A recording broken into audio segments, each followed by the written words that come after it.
kane abrantie frifie ba na wo prepare na adwen se ye betimi ayi me se nim ka Nyankopon asem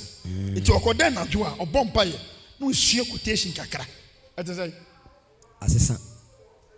silipesa ya kasi ye me nyina mehia say ebo 1 o'clock ye be nsencheni bi kwa nka woma ka da ofie pagya wo twehwe wiem na kwasiata na nka wota